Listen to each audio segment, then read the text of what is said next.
Hello, St. Patrick's and friends of St. Patrick's. I hope you're staying warm. I haven't heard from anybody losing power, so I'm thankful for that.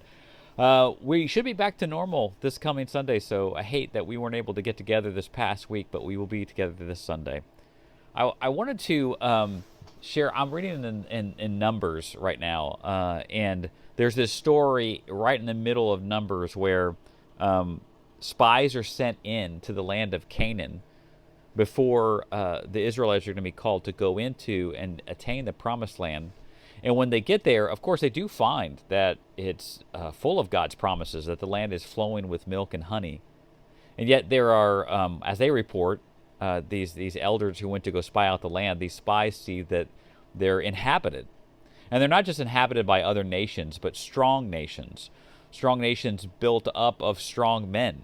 There's reports that there are giants among the people that they see them. And so the spies are quite afraid, except for a couple of them. But the truth is like, as they come back and they give these reports, that Moses and God and a couple of the other spies, Joshua and Caleb, are upset with the spies because they're giving the negative side of the report instead of recognizing that everything up to that point, the Israelites weren't capable of doing anyways.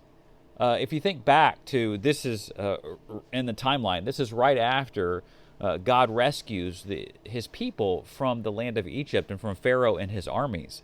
The Israelites were slaves. They weren't capable of creating this huge uprising and gaining their freedom. They needed a direct intervention. 10 plagues, in fact, and then not enough was that. He actually had to come and part the Red Sea for them so that they could escape Pharaoh and his armies. You see, the Israelites were never capable of doing these extraordinary things and and taking hold of the promises that God gave them, aside from God's grace and strength and providence.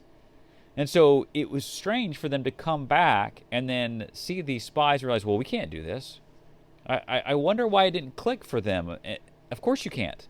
You can't do this. Only God can do this. So why be afraid? It's a direct connection to what Jesus says in the Gospel of John when he says, abide in me. For apart from me, you can do nothing.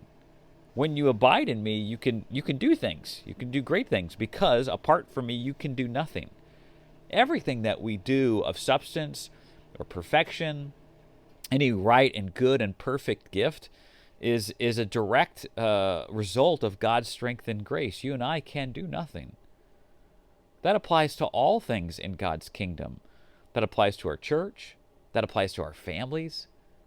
So I hope that's a reminder for you. It is for me to not allow doubt to creep in when it comes to God's ability or willingness to bring good things into my life. And this is not a prosperity gospel, of course, because in order to have a gospel of hope, a life of hope, we also have to have, or I should say, a theology of hope. We also have to have a theology of suffering.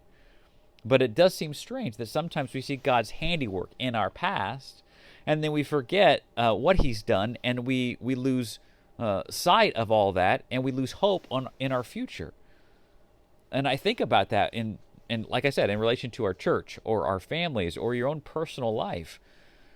Do we need reminding? Yes, I think we do. That we remind ourselves and we are reminded of the fact that God does all the hard and heavy lifting.